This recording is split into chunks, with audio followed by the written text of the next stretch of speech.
There is a column sitting on the USA Today website right now that compares Caitlin Clark drawing basketball fouls to the lynching of Emmett Till. Let that sink in for a second. Not a fringe blog, not a random troll on social media. One of the most widely read sports publications in the entire country ran a piece that connected a 24-year-old woman trying to get to the free throw line to one of the most horrific racially motivated murders in American history. And that wasn't even the most unhinged thing that happened to Caitlin Clark this summer. Because before that column dropped, another player drove her fist directly into Clark's throat during a live game. The referees standing 5 feet away didn't call a single foul. The arena went quiet.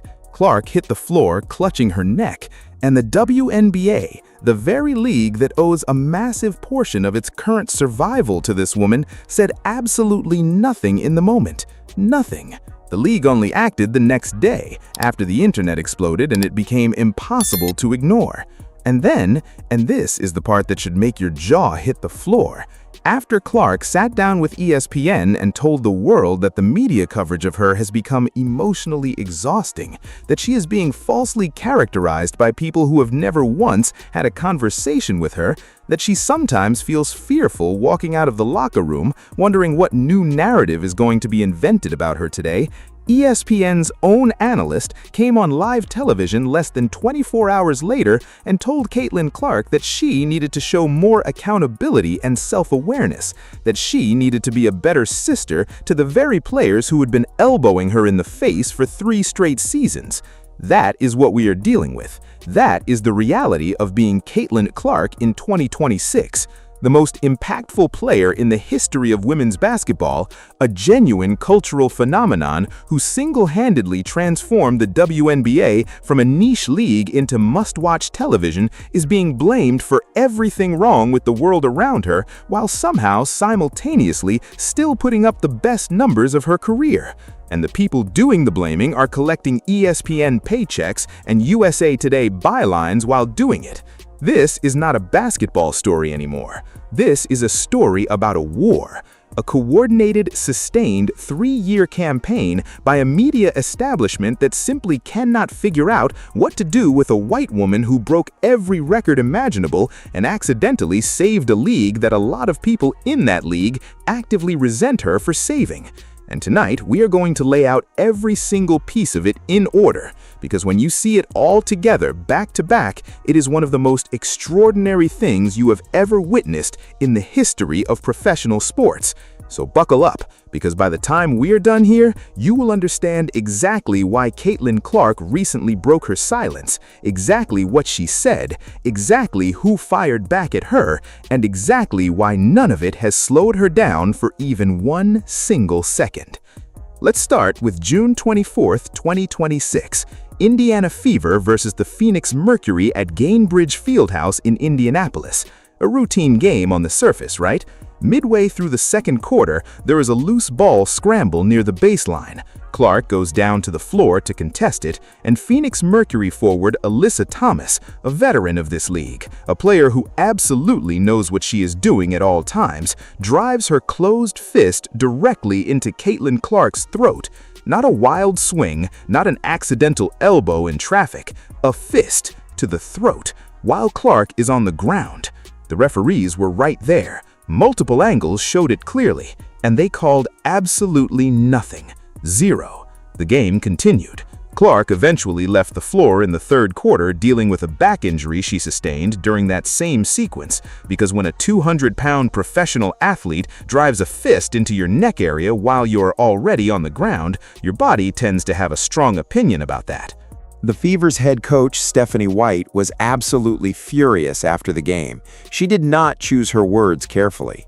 She said the no call was, quote, egregious. She said it was absolutely unacceptable. And then she said the part that stuck. We have a generational talent and a WNBA superstar who had 2 cheap shots right there that weren't called. You gotta call it. 2 cheap shots in the same game. Because right after the Thomas incident, another Phoenix player fouled Clark, and the officials called that one a common foul too, even after White publicly fought to have it upgraded.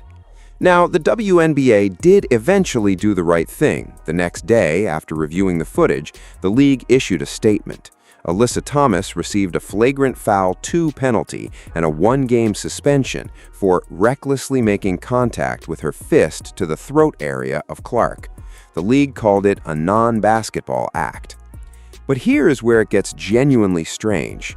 Thomas, rather than acknowledging what she had done, or at minimum keeping quiet about it, came out swinging, not at the foul call, but at the league commissioner. She said she found out about her suspension 10 minutes before it was posted publicly on social media. She said she had heard nothing from Commissioner Kathy Engelbert. She painted herself as the victim of a league that abandoned her. This is a player who punched another player in the throat on national television, mind you. The instinct was not remorse. The instinct was grievance. And somewhere in a training facility in Indianapolis, Caitlin Clark watched all of it and said nothing publicly. Because that is what she always does. She lets everyone around her lose their minds while she goes back to work. But what nobody mentioned in the immediate aftermath of the Thomas incident, what the broader media largely glossed over, was that this was not some isolated moment. This was the 4th time in 3 seasons that a foul against Clark had been so egregious that the league had to upgrade it after the fact, outside of game action, because the refs missed it or let it go in real time. 4th time in 3 years on the same player. And each time, the person who committed the foul found a way to suggest it was either a basketball play or somehow Clark's fault for being in the position to get hit. Something was building, and the throat punch was the moment the pressure finally became too much to contain. To understand what happened at All-Star Weekend, you have to understand the full timeline, because the media treated each of these incidents as isolated events, as one-off controversies to be debated for 48 hours and then forgotten. But they are not isolated. They form a pattern, and when you lay them out side by side, the pattern is impossible to argue with. Season 1, 2024. Clark comes into the league as the #1 overall pick, fresh off breaking the all-time NCAA scoring record and drawing more viewers to women's college basketball than anyone in the sport's history. She's 22 years old. Within the first few weeks of the WNBA season, Chicago Sky guard Chennedy Carter delivers a hip check on Clark that sends her sprawling to the floor. No call in the moment. The league later upgrades it to a flagrant foul. Carter's response afterward? It was, she insisted, a basketball play. A short time later, Angel Reese, Carter's teammate at the time, comes down on Clark's head during a block attempt. Clark hits the deck again. Flagrant foul, called after review. Reese's response? Also a basketball play. Nobody on that roster seemed to think that any of this was anything other than normal basketball. Season 2, 2025.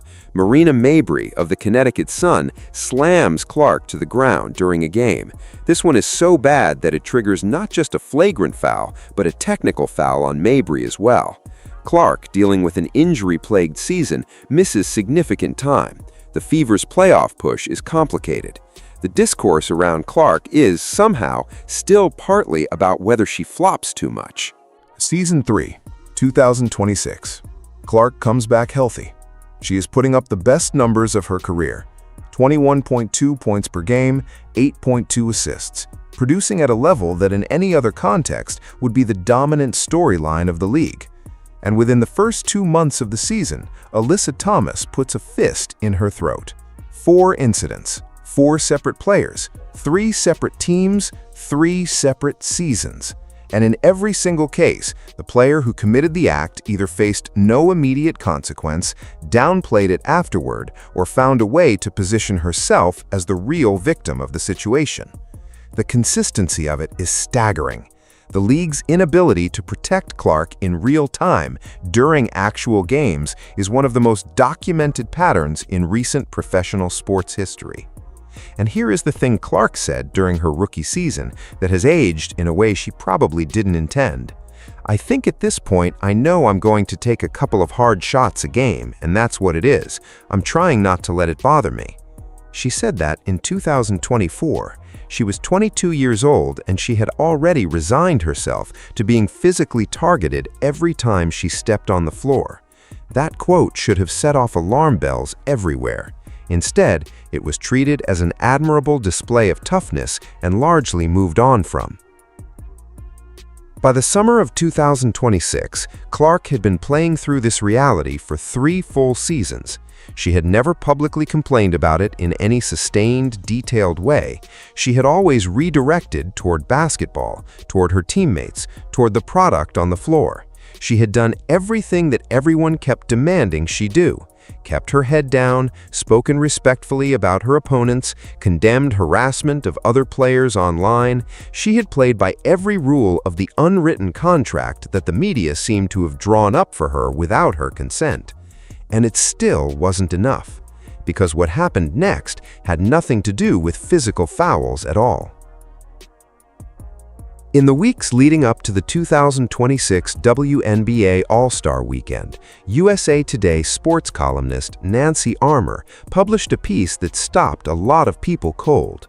The column attempted to draw a connection between Clark's tendency to fall to the floor when fouled, a completely standard basketball technique used by virtually every guard in both the NBA and WNBA, and the broader narrative of racism and online harassment that some black WNBA players had been experiencing from a portion of Clark's fan base.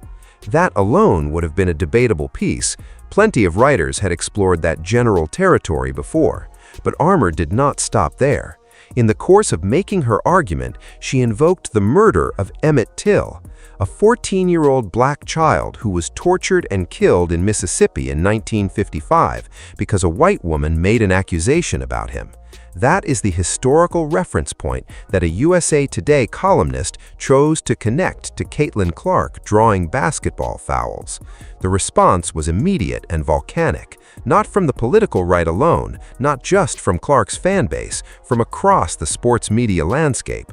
Writers and commentators who had never been particularly pro-Clark found themselves criticizing the column as an extraordinary overreach. The comparison was seen almost universally as inappropriate, inflammatory, and logically disconnected from any actual analysis of Clark's on-court behavior. But it did not stop there. Around the same time, USA Today's social media account posted that Clark had skipped a public event to, quote, get her hair done in Des Moines. The implication was that she had blown off something important for something trivial. The truth, which came out almost immediately, was that Clark had attended a previously scheduled event for her personal charity, the Caitlin Clark Foundation. She had posted about it herself. Her hairdresser had posted about the new curls. It was not a secret. USA Today had simply not checked the facts before publishing the claim. A correction eventually appeared. A community note was applied to the post on X. The damage, however, had already landed in the way that incorrect stories always do, widely read, widely shared, and corrected far more quietly than the original accusation. For Clark's supporters, it was yet another example of media outlets treating her differently, holding her to a standard of scrutiny that seemed to apply almost exclusively to her, and consistently framing ambiguous situations in the worst possible light. By the time the All-Star Weekend arrived in Chicago, Caitlin Clark had absorbed a fist to the throat, a column comparing her to Emmett Till, and a fabricated story about her skipping a charity event for a haircut, all in the span of a few weeks. She had said almost nothing publicly about any of it. She had shown up to games. She had put up her numbers. She had done exactly what every athlete is supposed to do. But something had shifted. The silence was about to end. The 2026 WNBA All-Star Weekend was held in Chicago at the United Center. Clark started for Team Coop in the All-Star game itself, and on the Friday before the game, she sat down with ESPN's Malika Andrews for what was billed as a candid conversation about life as the league's biggest star. What followed was one of the most controlled, precise, and quietly devastating interviews any athlete has given in recent memory. Clark did not yell. She did not name names. She did not go scorched earth on specific journalists or specific players. She chose her words with enormous care, and the words she chose were sharper for it. She said she thinks there is a false characterization of who she is in the media. She said that reporters and columnists write opinion pieces about her character without ever having had a conversation with her. She acknowledged that she understood it was their job, but said directly and without apology, "Don't make accusations about my character and who I am when you don't know me." She said the relentless coverage had become emotionally exhausting, not occasionally frustrating, not sometimes annoying, emotionally exhausting in those exact words. She said it was draining. She said it made her shoulders tense. She said that when she walks out of the locker room after games, she sometimes feels something close to fear about what the next narrative is going to be, not because of anything she has done, but because she has watched the media manufacture stories about her often enough to know that reality and coverage do not always connect. She also said something that cut through all the noise more cleanly than anything else. The basketball is her job. The basketball is what she loves. The basketball is what she has worked her entire life to be able to do. And what she was clearly, quietly asking, without screaming it, without pointing fingers, is for people who have never watched her practice, who have never spoken to her, who have never sat in a locker room with her, to stop using her name and her image to construct a character that does not exist. WNBA analyst Casey Smith, watching the interview from Barstool Sports, described it as a natural human moment. Clark simply saying that she was a real person, not a symbol, not a villain, not a savior, just a 24-year-old basketball player, asking to be known for the game she plays rather than the storylines other people write around her. The interview was widely praised. It was seen by most people who watched it as exactly the kind of honest moment that athletes rarely allow themselves. Clark had spent 3 years being accused of not speaking up enough, of staying too quiet, of not addressing the controversy around her directly. She finally addressed it. She was measured, she was clear, and she was right. And then Monica McNutt sat down in front of an ESPN camera. Less than 24 hours after that interview aired, less than a single day after Caitlin Clark told the world, vulnerably and publicly, that she was exhausted and had been falsely portrayed, ESPN analyst Monica McNutt appeared on Women's Sports Sundays with Malika Andrews and said that Clark needed to show more accountability and self-awareness about her role in the league's larger sisterhood. Let that sit for a moment. The player who just told you she gets fouled in the throat and receives no protection. The player who just told you a columnist compared her to Emmett Till. The player who just told you she is emotionally exhausted by narratives she had no hand in creating. That player, according to an ESPN analyst on ESPN's own network, the same network that just aired the interview, needed to be more accountable.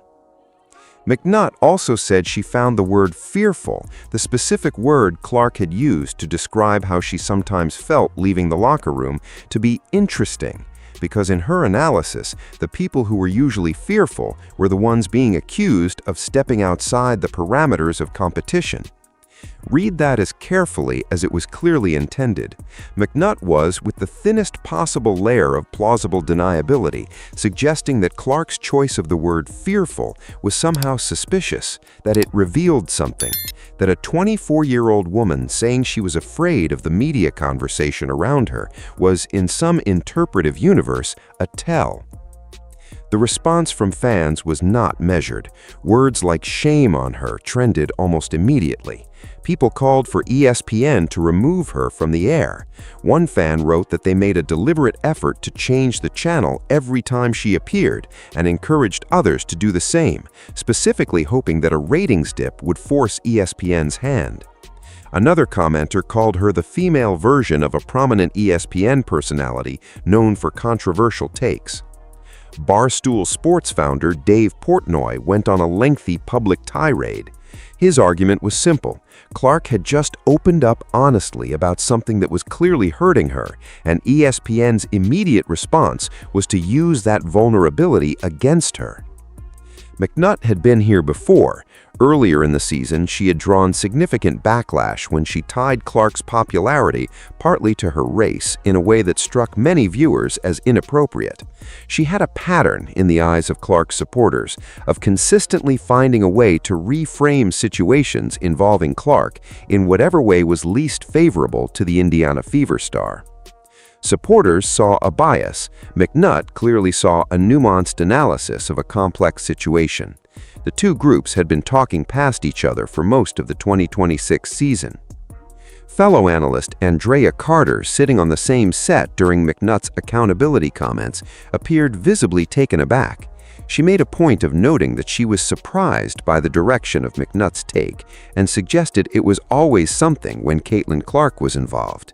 That exchange, one ESPN analyst visibly distancing herself from another on live television in the middle of a take about Caitlin Clark, became its own viral clip within hours. But McNutt was not done, because a few weeks later, the fake technical foul situation arrived, and it proved to be the single most revealing moment of the entire summer. August 8, 2026, Indiana Fever versus the Chicago Sky at the United Center in Chicago. Late in the third quarter, Clark is driving hard to the baseline on a possession. In the scramble of bodies, she makes incidental contact with a referee, the kind of accidental brush that happens dozens of times in every basketball game at every level. The official, in the moment, calls a technical foul, Clark's 8th of the season. Under WNBA rules, 8 technical fouls triggers an automatic one-game suspension. ESPN immediately, before any review had taken place, posted a clip of the contact on its social media accounts and announced that Clark would be suspended for the Fever's next game against the New York Liberty on Tuesday. The post spread instantly. It was the top story in sports. Clark was going to miss the Liberty game. Here is where it gets genuinely revealing. The Fever's next game was against the Liberty on ESPN. The New York Liberty versus the Indiana Fever is one of the highest-rated matchups in the WNBA. Clark versus the Liberty is a draw, a significant draw, the kind of draw that the network actively promotes weeks in advance. A Clark suspension meant a Clark-less broadcast. And within hours of ESPN announcing the suspension, the WNBA quietly rescinded the technical foul entirely. After reviewing the contact, the league determined it was incidental and did not meet the threshold for a technical. Clark was cleared to play. The internet had thoughts, thousands of them. The phrase, "ESPN made that phone call real quick," became a popular refrain. Multiple posts noted, with varying degrees of snark, that the WNBA needs Clark's viewership numbers to pay its bills, and that no one in the league office was going to let the highest-rated WNBA game of the month take place without its most-watched player. One post read, "The W had a lot at stake here.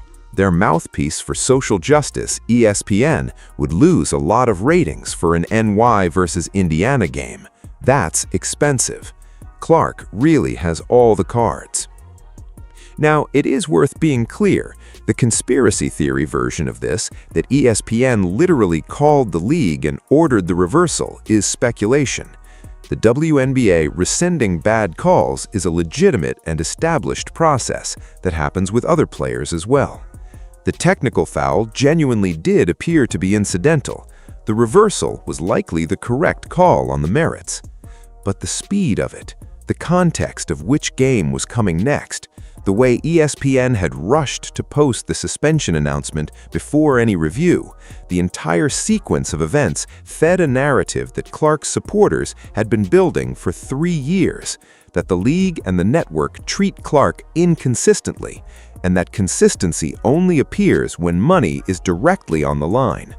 And then Monica McNutt sat down in front of the camera again. Her own panel, including Chinyere Agwumike, said clearly and directly that the right thing had happened, that the technical should have been rescinded. McNutt made a face. She leaned back in her chair.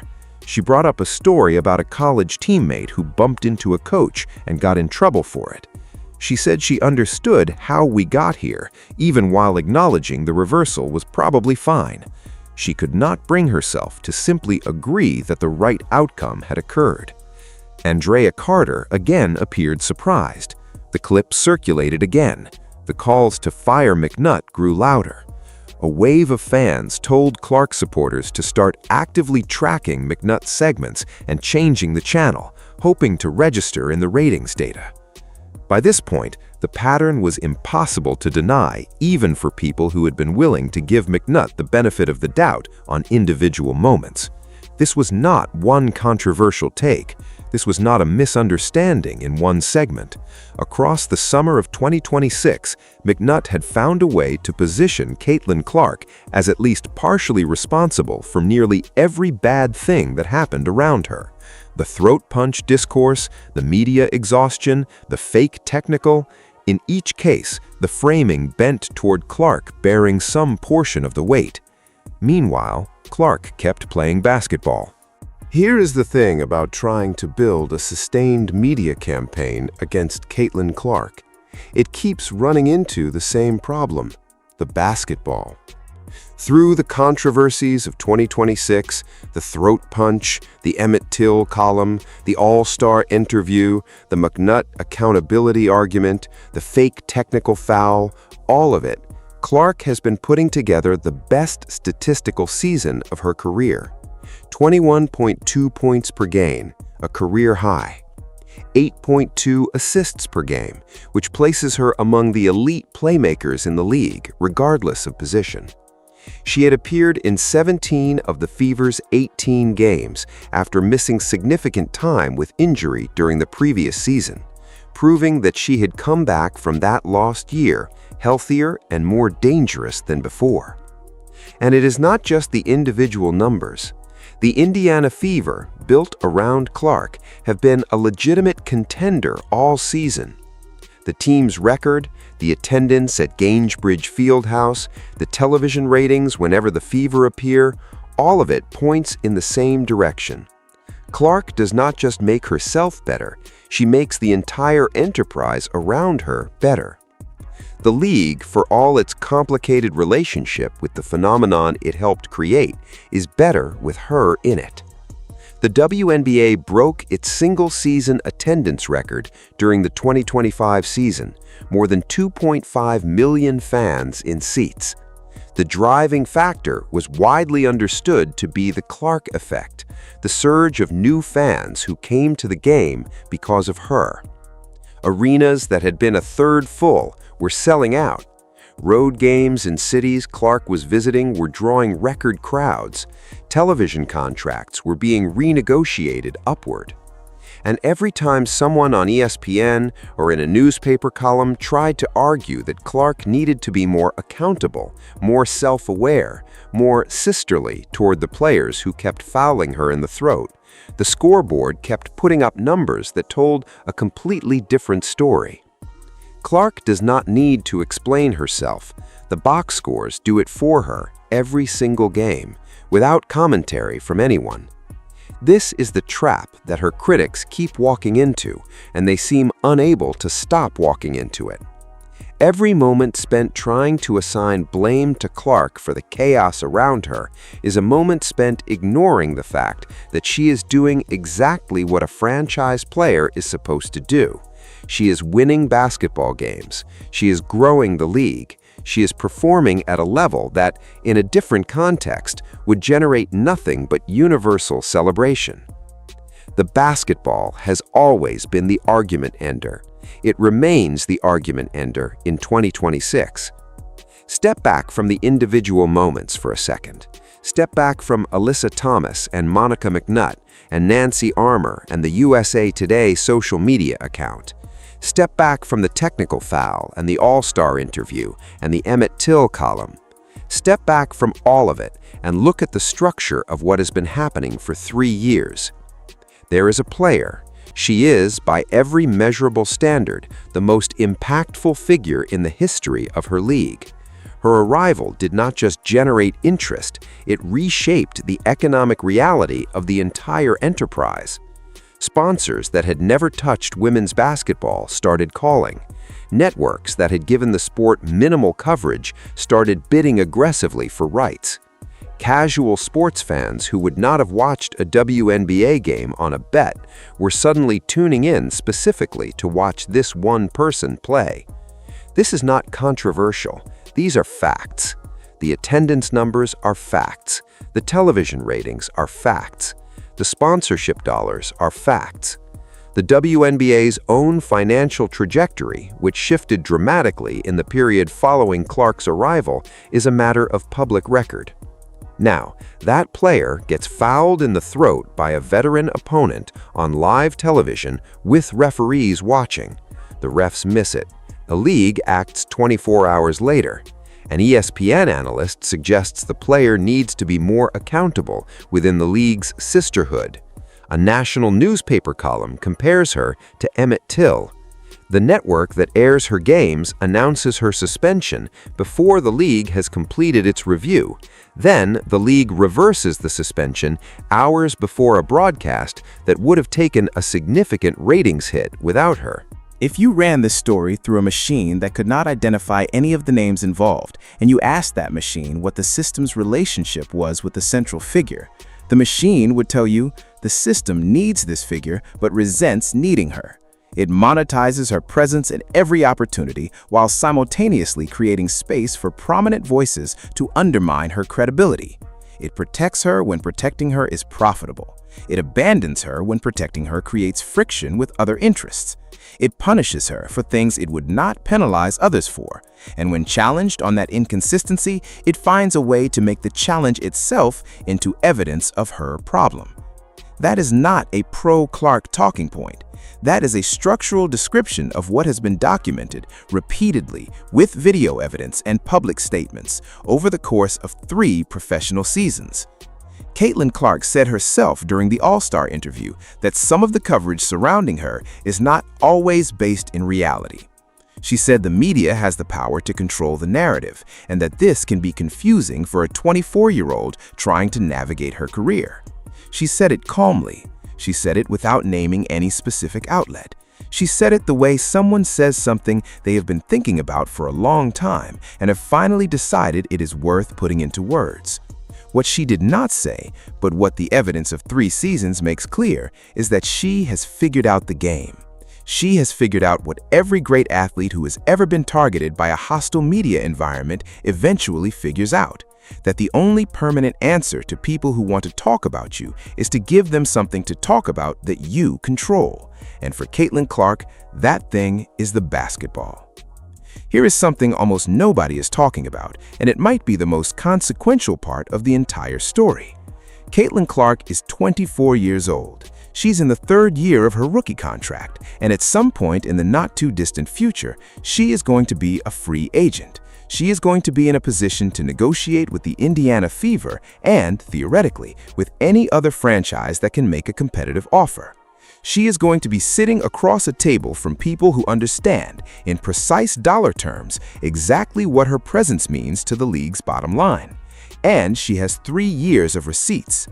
She has 3 years of documentation showing exactly what she is worth to every broadcast that features her, every arena she steps into, every sponsorship package that includes her name.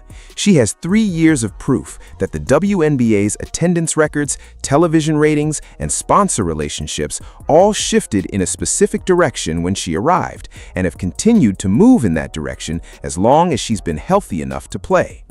One post that circulated widely during the fake technical foul controversy put it simply, "Caitlin Clark really has all the cards. I hope she plays them well going into 2027.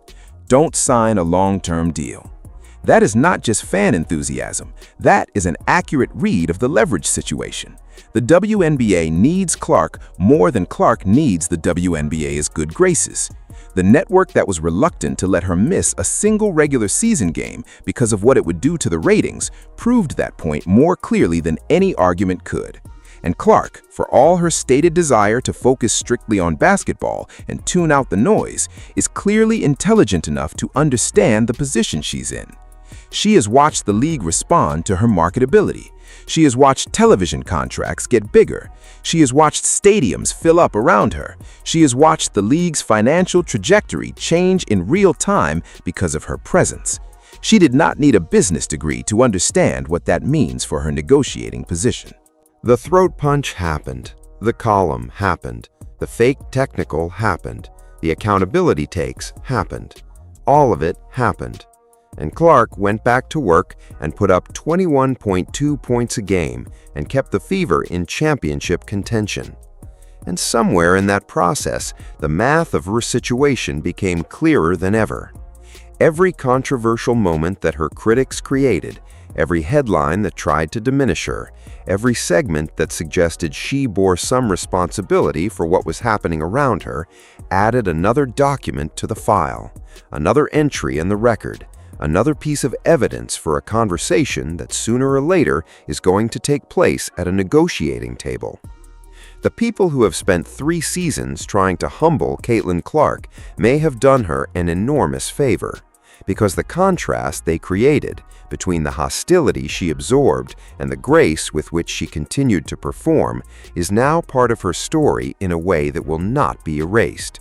It is documented, it is time-stamped, and it belongs to her. So where does all of this leave us?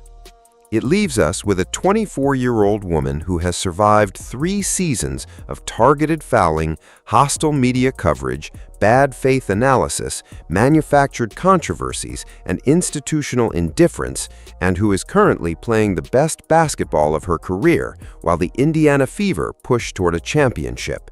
It leaves us with the media establishment that has not figured out how to cover the biggest story in women's sports without injecting its own anxieties and resentments into every single frame.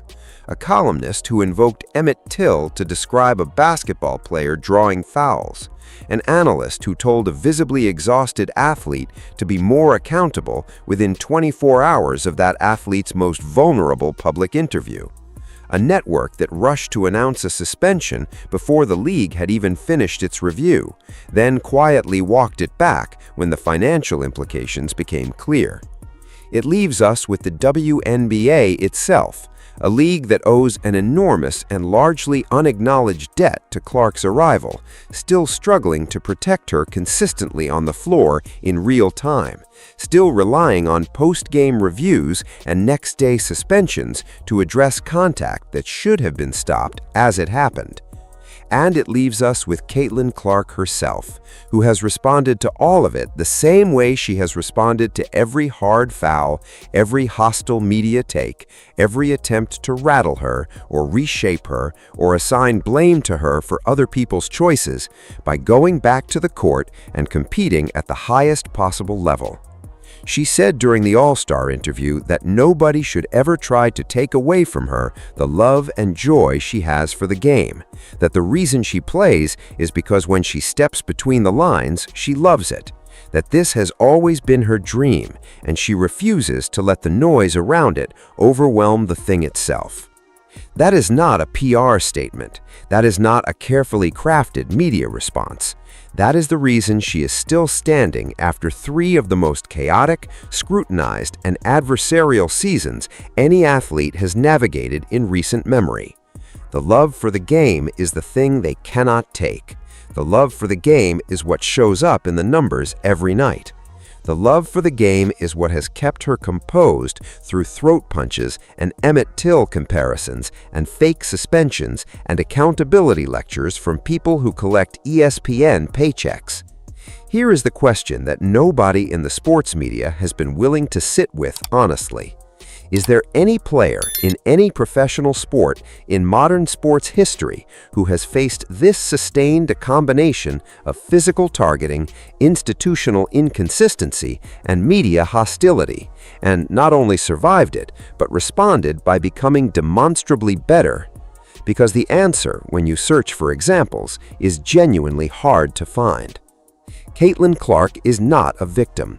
She has never asked to be treated as one. but she is something rarer and more interesting than a victim. She is the player who keeps proving that every attempt to shrink her only makes her bigger. And the people who keep swinging do not seem to have figured out that they are the ones building her legacy, one bad take at a time. The establishment tried to silence her. She just broke them all. And she is only 24.